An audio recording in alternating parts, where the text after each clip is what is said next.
Welcome back to normal baseball. The Rangers and Astros have moved on to the American League Championship Series. The Braves and Phillies is as heated as a rivalry as ever. And the Diamondbacks are on absolute fire. We're going to talk about it. Welcome back to normal baseball. I'm Alex Normal Dog.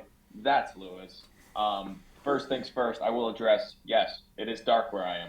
I am in a car. We apologize for any visual annoyances, but we're still here. We're going to talk about the American League Division Series between the Orioles and the Rangers and the Astros and the Twins. And then we're going to move on to the National League Division Series, a very heated series between the Braves and Phillies, which I might want to start with, and the Diamondbacks, which we currently don't, I guess, officially know what's going on yet. But we have a pretty good idea as to what's going on with that. So, Lewis, where do you want to start? I think Braves-Phillies might be the way to go. I think you're right. That's, I think, the best place to start. You know, if we want to talk about playoff baseball, there's nothing more exciting right now than Braves-Phillies.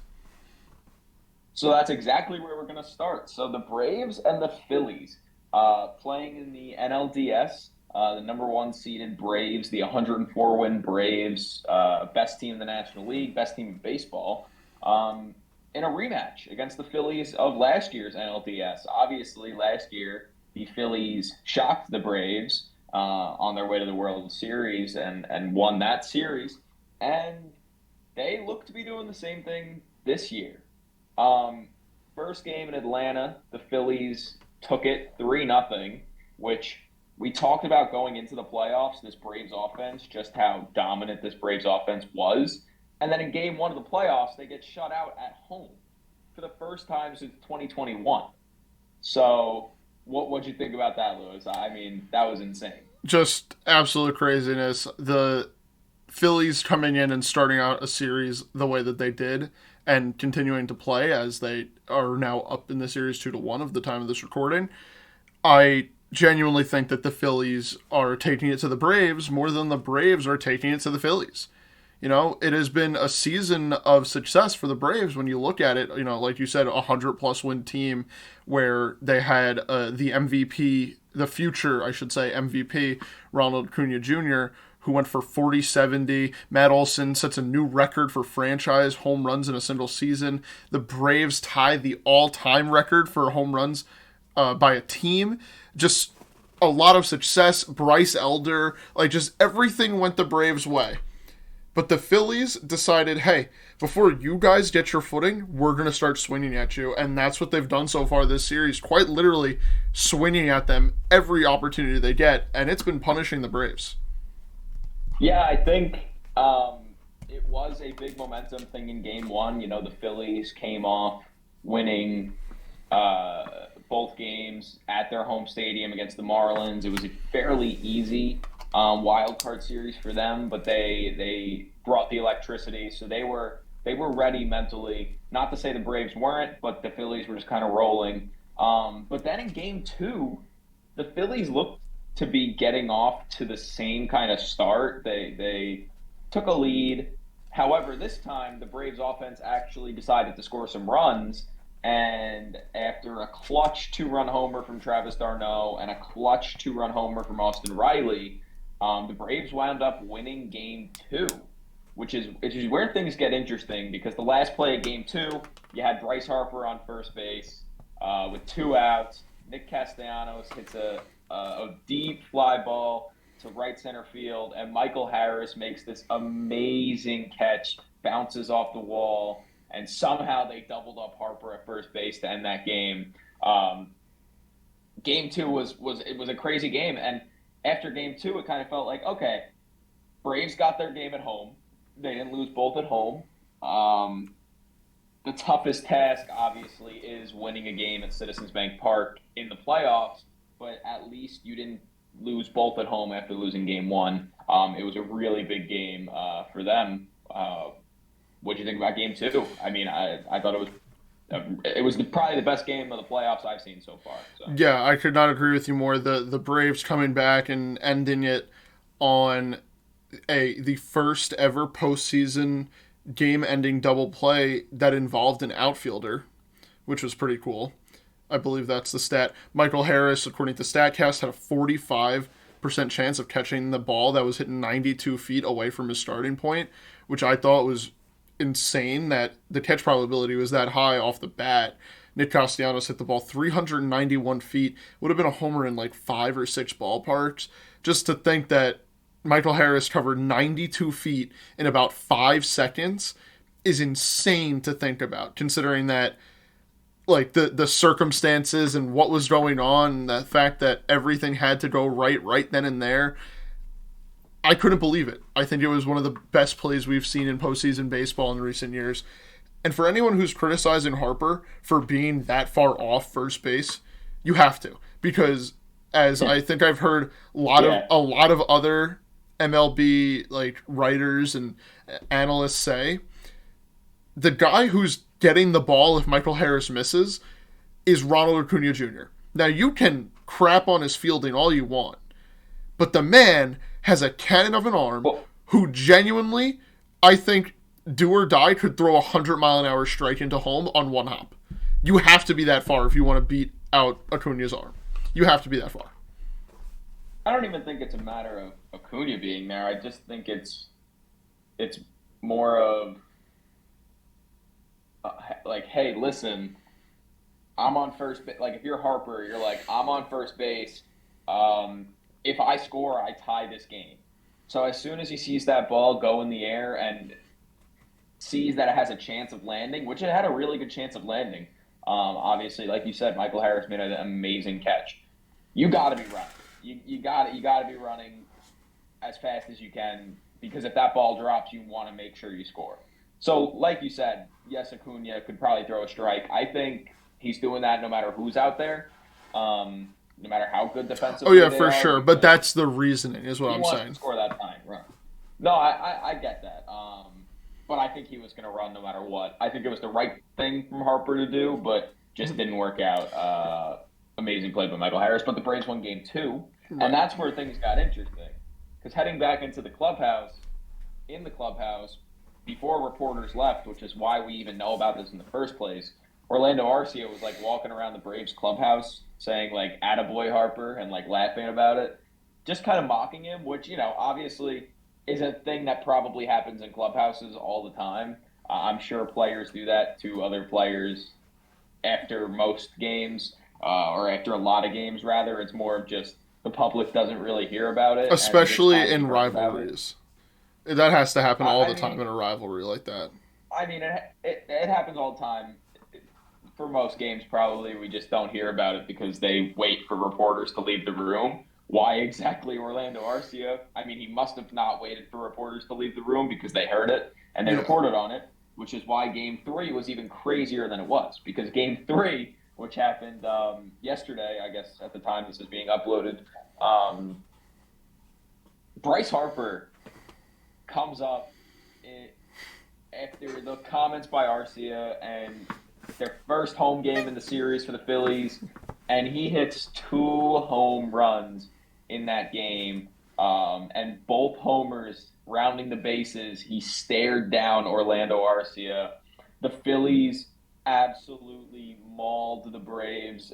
Bryce Elder and Smith Shar, who came in to pitch, they mauled him.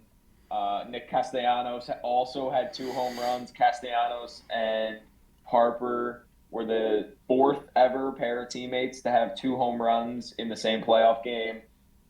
Phillies rolled at Citizens Bank because that's what they do. And I think tonight, it's gonna be tough for the Braves to take Game 4, especially with Strider on the mound. We could see a repeat of last year, which would be kind of crazy. Well, to think that the biggest part of the game that is going to be going on tonight, as of the day that this is going up, obviously Game 4 of this NLDS, is that at the end, I think I've mentioned it before here, that, you know, Strider said that he prefers to pitch and not in front of fans. He doesn't enjoy the fans. And you are going into, I think, hands down, the best fan environment in all of baseball. These Philly fans, I think we experienced it when we were there. for a regular season game against the Diamondbacks, they were ready to run through a fucking wall. There's no other way to say it. They were ready to kill anyone who got in their way of winning a regular season game against the Arizona Diamondbacks. I can only imagine what the atmosphere is going to be like tomorrow, or I should say today, for Game 4, especially with Spencer Strider on the mound, that the Citizens Bank Park is going to be sold out. There's no ifs, ands, or buts about it. We will have 45 to 50,000 fans, singing Alec Boehm's walk-up song, chanting at Strider. Oh my God! I think we're gonna get a little Johnny Cueto-esque Strider chant at Citizens Bank, 100%. And I think a homer off Strider while the crowd's going Strider would be absolutely electric. That I am most certainly looking forward to. And we'll see if the Phillies could close it out, because remember, even if they get the Strider, there's always a chance that the Braves get to who's pitching for the Phillies tomorrow or tonight, I guess. It doesn't really matter who it is, to be honest, because there's always a chance that the Braves, score 5 runs off him. It's going to be Rangers-Suarez. Rangers-Suarez, he pitched in Game 1. He pitched pretty well, but again, Braves are the Braves, best offense and one of the best offenses in baseball history in the regular season. So maybe they could actually pick it up in the playoffs, because Game 3 they lost 10-2. No need to throw the phone. Game 3 they lost 10-2, which wasn't very great. Yeah, but so far I believe my prediction is that I did have Braves in 5. I will say that. Don't say But my prediction of them going back and forth 1-1-1-1, and then it comes down to a Game 5 is there. It's there. I don't know. I think it's going to be really tough for the Braves to pull it out in Game 4, and if they don't, it'll probably be one of the most talked about losses of all time, I want to say. This Braves offense was so good. This For Braves so team long. was so good. Then in the playoffs, they just can't score. So we'll see what happens. And we talked about, when we saw the Phillies in Citizens Bank Park, they played the Diamondbacks. We could have saw a preview of the NLCS. Yeah. Because the Arizona Diamondbacks have swept the Los Angeles Dodgers. Oh. Well. I'm kidding. Not yet, technically. At the time of this recording, they are up 4-0 against the Dodgers in Game 3 at home. But obviously, we're on the East Coast and they're on the West Coast. So the game started at 9.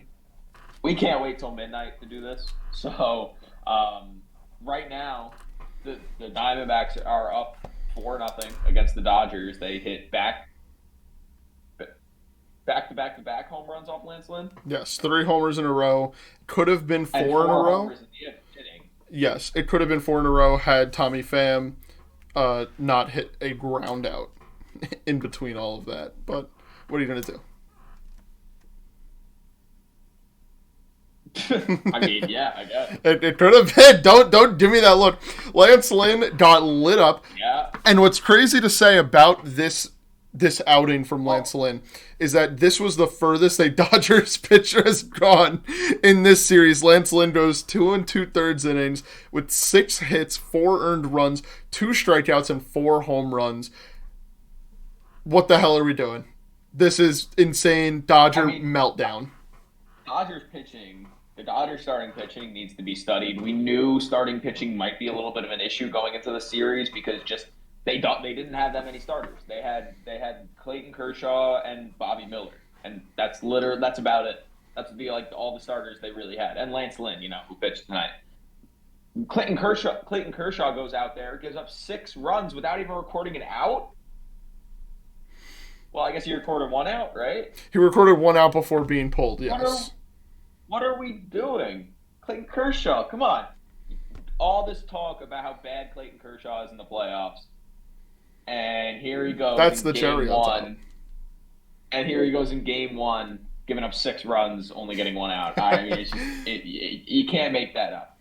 And then the next day, the Diamondbacks have just really thrived on tacking it on early. And after they tacked it on early, the Dodgers just kind of fell.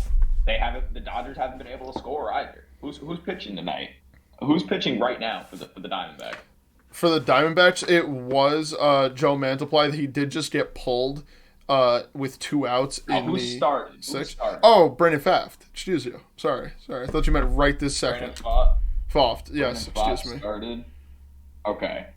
So, yeah, they just haven't been able to get off hits. They couldn't get hits off Morel Kelly in Game 1. Game 1, they lost 10 to or 11 to 1, something like that. Something like that. It was bad. Really bad.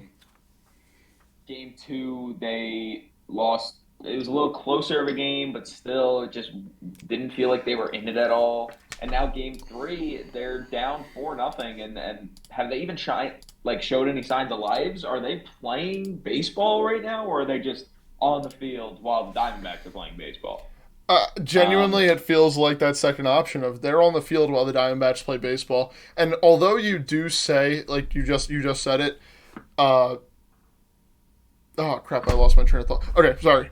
Although you did say that Game 2 looked closer numbers wise, of course, if you watch the game, after the D-backs put up 3 runs in the top of the first inning, the Dodgers, the looks on their faces, the way that they went about at bats, just showed that they simply thought that they lost already. It felt like they lost in the first inning.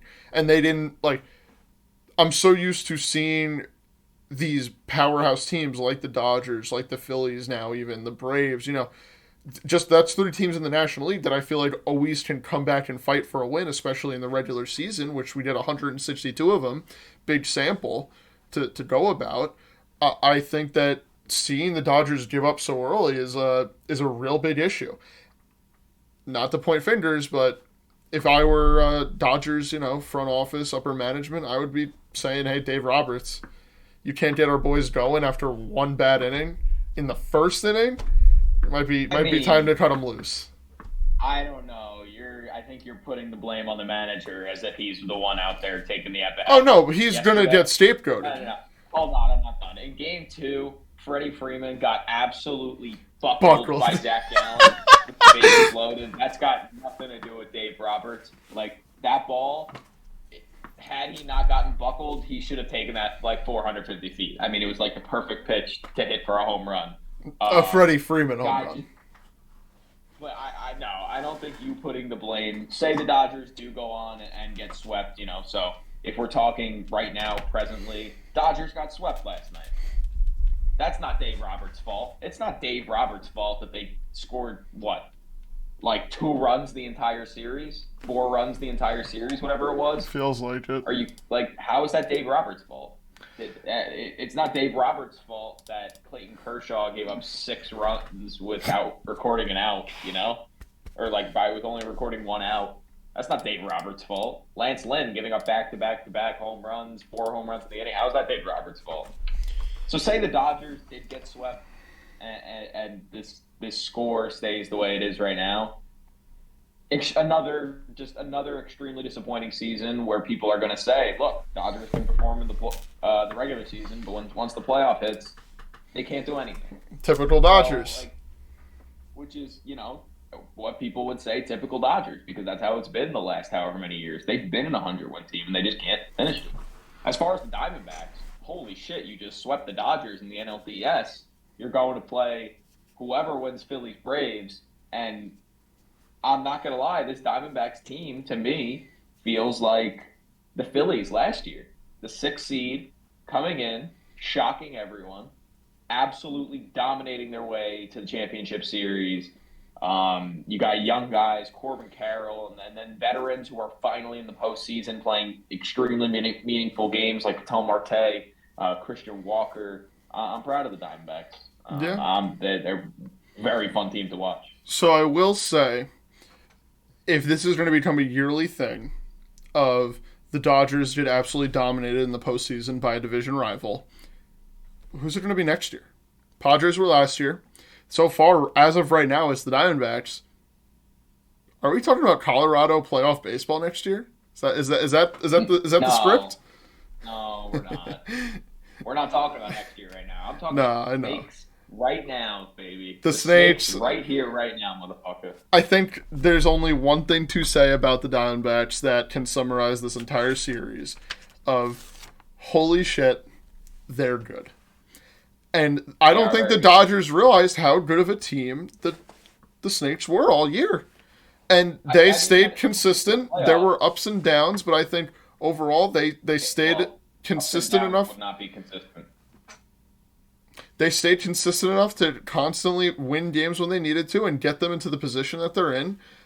I think that the Dodgers underprepared themselves to play a division rival, and it's that simple. I don't think they. You say they underprepared themselves. Yeah. I don't think they underprepared themselves. I just think they the Diamondbacks are hot. The Diamond we've seen. It's not like the Diamondbacks didn't beat the Dodgers at all this season, and the It's Diamondbacks. hot in the Said it. desert. That's why was like saying, you said they were overall consistent. They were a very streaky team this year. They had really hot stretches, especially to start the year, and then they got really cold. And towards the end of the season, they really picked it up again, and we're seeing the extreme high, the extreme on fire that is the Diamondbacks. And obviously, when they're this hot, they can beat anyone. It feels Corbin like it. Carroll is literally him. Corbin Yeah. Carroll is him. I will Um, say the one okay. thing that I am worried about is just a couple innings ago, maybe about an inning ago, Gabriel Moreno. Moreno, excuse me, Every time. took a foul ball off of an exposed hand while catching. He got pulled from the game. They're taking him to get x-rays right now. He was a big catalyst in this series. I think that he came up and did what he needed to do both offensively, and he's looked really good behind the plate. And I know the pitchers like throwing to him in the Diamondbacks pitching staff. So I'm hoping that it's nothing serious and they're just taking him out as a precaution. I do think, though, it's something to be worried about if you're a Snakes fan. Having Gabby behind the plate was a really big thing all year, especially after trading away. What was it? Was it Dalton Varsho? Yeah, but he wasn't really playing. He wasn't catching for them that much. No. I'm I saying, but just having him behind the plate has been a really big thing this season since getting him. No, but I'm saying Alton Varsho wasn't really catching all that much No, I'm for not them saying anyway. Dalton Varsho caught at all. I'm just saying that this season, Diamondbacks pitchers felt very comfortable having Gabby behind the plate.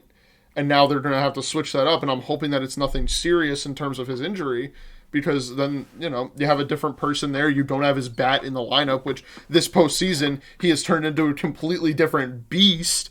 I mean, Well, just earlier in game three. What's up? All season it was the same way. The Diamondbacks. I remember like there were so many graphics about how much better the Diamondbacks were when Moreno was playing. Yeah. Yeah, I mean, and I believe you were about to say, in game three he homered. Like he's been really good for them. Not only did he homer, he hit a foul ball home run by about maybe a foot, not even. It just barely went foul. He rounded the bases. They set off the fireworks. The whole crowd went crazy. Dodgers challenge it. They rule it foul. Whatever. The very next pitch that Gabby gets in the box, he sends it to dead left center field for a home run. Like, Yeah, he's on yeah, a different electric. planet right now, and I need him to stay healthy because he's a massive part of that Diamondbacks lineup right now. Yeah, 2 homers, 1 at bat. I mean, what can you say? How easy does that get? So we'll see. We'll see what the Diamondbacks do from here on. This is again assuming that they do wind up closing this game out and sweeping the Dodgers.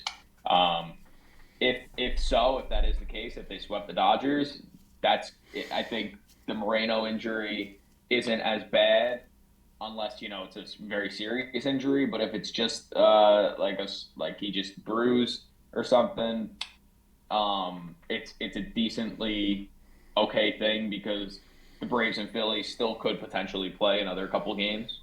So he'll have at least a day or two to rest, which is a good thing. And I think everything's kind of looking up for the Diamondbacks right now. If they didn't wind up sweeping and the Dodgers somehow came back, then hey, we're looking at a game 4 tonight. So we'll see what happens there.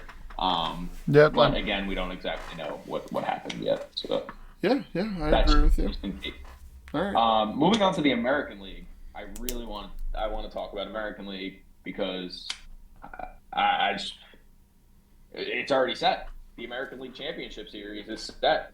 It will be the Houston Astros appearing in their 7th consecutive ALCS against the Texas Rangers, who Yeah. swept the number one seed, Baltimore Orioles, number one seed in the American League, Baltimore Orioles, in convincing fashion.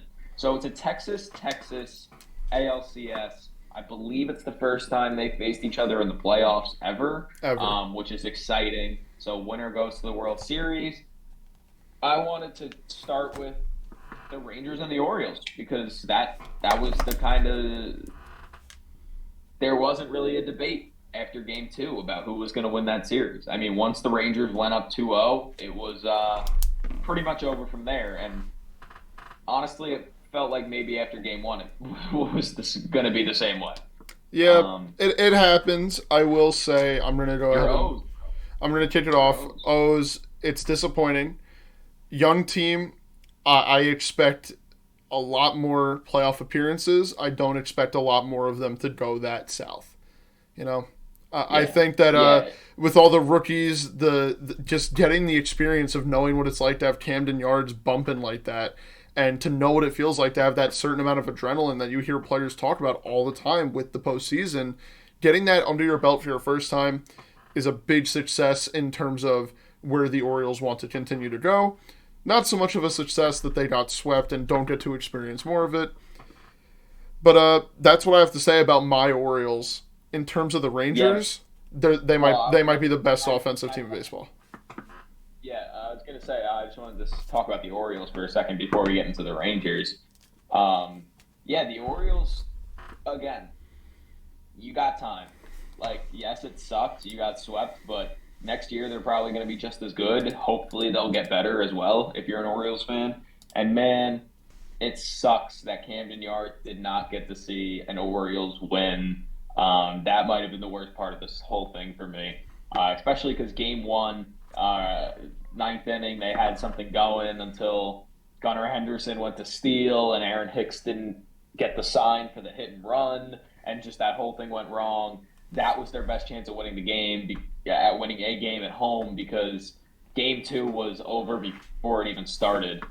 Yes, the final score was 11-8, but it was 11-5 before an Aaron Hicks 3-run homer in the ninth inning. So after that 3-run homer, they were kind of starting from scratch. There was kind of no way it was going to happen at that point. Um, and then game three in Texas, they were pumped. Texas, that stadium, the roof was on, but it might have come off if they played a couple more innings. Uh, Corey Seager walked 5 times in game two. He homered in game three. Corey Seager, it's basically Barry Bonds at this point, apparently. Uh, Feels like it. I don't know. I don't know when that happened. I mean, he's been good all season, but this is insane what he's doing right now. So And just like you said, this Rangers team definitely has probably the best offense in baseball, and they're getting hot at the right time. so just to put it into perspective, the Orioles and the Rangers played a 3-game series in which I think by far and away, and tell me if I'm wrong about this, Corey Seager was the best player on the field. I don't think that's even up for debate. And just to show how good he genuinely is, right? Three game data here from just this postseason run against the Orioles, the 3 games. 15 plate appearances with only 6 at bats. In those 6 at bats, he had 2 hits, 1 homer, the homer giving him his only RBI, and 10 walks. Well, I should say 9 walks and 1 intentional walk. Oh my Yeah, God. crazy. he Again, Barry Bonds. he is an amazing postseason player. I think everyone's known that from his time with the Dodgers and winning a World Series MVP. But the ability to pick and choose your pitch to that degree of you record 9 walks on your own is something. OPS of 1.567 in a 3-game series is crazy. I don't know, man. This entire Texas lineup seems just really powerful from top to bottom. I don't know Yeah, what this he went off. ALCS is looking like. Yeah, it's going to be a fun one for sure, especially when you look at the Astros. They kind of took care of the Twins. I got the spot on. I said Astros in 4, and that's exactly what happened. I mean, the Astros they lost game 2 at home, but after that, it kind of felt like maybe the Twins can put something together. And then in Game 3, the Astros, they win 9-2 or 9-1, and it just kind of feels like, oh well, it's over. Yeah, Twins are not winning Game 4, and they didn't. It was a close Game 4 last night. It was a 3-2 final, but just the Twins couldn't get it done offensively. Royce Lewis can only hit so many solo home runs in the playoffs, and at a point, it's just not enough, and it wasn't enough to beat Yordan Alvarez and Jose Abreu, because that's kind of what the Astros were running during the series. It was just the Yordan Jose Abreu show. Yordan, by the way, needs to be studied, because Yordan is by far one of the best players in baseball, not even debatable, and people forget about it all the time. He had 2 home runs in Game 1. Then he had a home run in Game 2. And then a home run in Game 4? No. Home run in Game 3? What do you have? Something like that. Yeah. He had 2 home runs in Game 1, a homer in Game 2, and a homer in Game 3, and 2 doubles in Game 3. The guy's insane. And not to mention Jose Abreu, after having a horrible year, it just decides to get hot for the playoffs, because the Astros are inevitable, and no matter what, their players are going to play good in the playoffs. Jose Abreu, 3 home runs in the series as well, a bunch of RBIs. Yeah. Not to mention, I guess I'll let you give your little thoughts on the Astros and how this series went, and then I'll continue with a couple of Astros guys that impressed me. So I think I'm just going to go ahead and say it. This is a well-oiled Astros machine that we have now seen make 7 consecutive championship series appearances. Congratulations to the Astros. I mean, they are dominant. No offense or buts about it. Yes, round of applause for that. Genuinely, if you're an Astros fan, who plenty of them have done this, they've hated on the Jose Abreu contract since really the first couple months of the season, because Abreu has been horrible. The contract is worth it for that series. To know that your first baseman, who has been struggling all year, is going to get that hot in the postseason when it matters, sign them up every time. That any team would do something like that. The fact that they also have Yordan Alvarez, Kyle Tucker, Alex Bregman, who also, I believe, hit, 2 home runs this series, or a home run this series? I remember just 1. Yeah, so it was only 1 home run. Who hit a homer?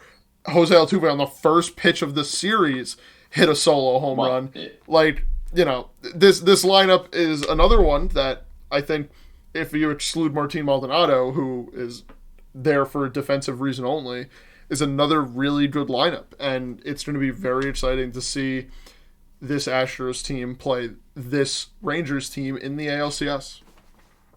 Yeah, I think a big thing with this we'll talk a little bit about it more, but you look at the Astros pitching. Verlander went 6 innings, no earned runs in Game 1.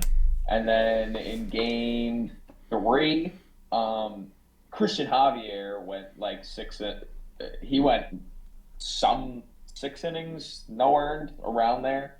By the way, Christian Javier, 3 career postseason starts, 16 and a third innings pitched, and no earned runs, and just 2 hits. The guy is insane in the playoffs. So I'm interested to see if he winds up giving up any runs against the Rangers, because the Rangers' offense is very good. We saw them get to the Orioles pitchers, even the ones that were very good this season. And Javier has just looked amazing. I'm interested to see Verlander too. That's going to be a fun matchup. We'll get more into the ALCS right before it happens. We'll do another episode about the CS, but in terms of the DS, the Astros, they just feel inevitable. And I know the Rangers swept, so that's technically better, but the Astros just feel inevitable. It's scary. I agree, but it's going to be a very, very good baseball matchup. It's a best of 7 now going into the ALCS. We've seen these two teams duke it out plenty of times in the regular season, being in division rivals. I think that the added factor of the postseason is going to make these teams play to a whole nother level that we have not seen yet this postseason, which is crazy to say. Oh, yeah. I just It's think the that battle for Texas. it's the battle for Texas. They have been saying down in Texas, and tell me if I'm wrong. I believe I've heard the I'm term. not down in Texas, so I don't know. So, believe, remember the Alamo. Get ready to start saying, remember the 2023 ALCS, because this is going to be an absolute battle. There's no ifs, ands, or buts about it. That's This a crazy comparison. this is going to get a stat. Like, there will be a monument for this somewhere. It will be exactly placed in between the two stadiums. It will. And if I have to do it That's myself, I hilarious. will. Because That's this hilarious. should be a bloodbath of a series. There should be offense. There should be some amazing defense when you're talking about guys like Kyle Tucker, Marcus Semien, Corey Seager, all out there on the field, and Alex Bregman, of course, who's one of the best third basemen in baseball, which I think a lot of people forget about. And then you look at the pitching. I mean, Nathan Eovaldi, career sub 3 ERA in the postseason, has looked once again like postseason Nathan Eovaldi. Amazing. Yeah. They Evaldi, I forgot Evaldi. Evaldi was spectacular. the Rangers might Spectacular. also get back Max Scherzer for this series, which will be very interesting to see if they do, what he will look like, considering he hasn't pitched in a while. Ah, scoring update. Dodgers scored 4-1 in the 7th inning. Oh, they did. But where was I? Sorry. No, it's Just okay. had to provide the update as it became available. Yes, of course, of course. I still think it's safe to say Diamondbacks. But anyway, go on. And you do have to also remember that the big catalyst of this series and what is going to make this series so entertaining to watch is you have polar opposites of the earth come after the seventh, eighth inning. You have the Houston Astros, who have this reliable bullpen that Dusty Baker does almost the same thing every time, whether it be Stanek and Brian Abreu or whatever, and then Ryan Presley. Neris. Yes, Hector Neris, and then Ryan Presley to close it, as compared to the Rangers, who are just like, they make the phone call and they're like, hey, who's feeling hot right now? Who's feeling it? Who wants to come in and get 3 quick outs? I think the most obvious thing from this series is will we see Roldis Chapman versus Jose Altuve? Again, I don't want to get too far into previewing the series. That's for another I'm episode. keeping my lips sealed on that. But I think, the bullpen game is going to be interesting. Jose Leclerc has been closing games for the Rangers, and it's kind of been working. So we'll see what they decide to do for this next series. Obviously, I guess it depends on if the games are close or not. Because if you think about the entire postseason, so far there have only been like 3 close games. The first game in the Rangers series, Rangers-Orioles, it was 3-2 final. The last game in the Astros Twin Series was a 4-2 Dodgers. 4-2 Diamondbacks. Dodgers could maybe do it. And then that Braves-Phillies games was close. So how many close games are we going to really see? I would love for every single one of these games to be extremely close, but just the way the playoffs have been going so far, it's been like one team wins by a lot, then the other team wins by a lot, or just one team keeps winning convincingly. So, this Dodgers Diamondbacks game going on right now looks like it might be a close one at the end. I still obviously don't know what happened, but I don't know. I just hope that the ALCS and the NLCS this next round, I hope it really does showcase the 2 best teams in each league, and we get some close, exciting games. Could not agree with you more. Looking forward to seeing what the rest of this postseason has. To all the teams that have advanced to their championship series already, congratulations. For Agreed. any teams who have not, i.e. the Atlanta Braves and Philadelphia Phillies and possibly the Diamondbacks and Dodgers, let's see what you're made of. Let's see. You have to win. This is when you have to win. Let's throw baseball. Can I say it? Can I say it? Can I say it? Let's throw snakes. Oh. And what more is there to be said? I think I've done it. I've perfected the English language. I don't know. I'm excited for this next round. I agree with the let's go baseball. Whoever wins, wins. I just want to see some close games, like I said. And That's all I got, especially for the division series recap so far. Obviously, we'll have one more division series recap before we get to previewing the championship series. But yeah, that's all I got. You got any final departing words? I guess you already said yours, so we'll just go move on. We thank you guys for watching, listening, viewing. Make sure you follow the podcast on whatever you're listening on, and subscribe for more content. This off season, we are going to be putting out a lot of content. And obviously, for the rest of this postseason, we are going to be hitting you guys with all the latest updates and what's going on. So, with that being said, we will see you guys in the next one. A peace. No.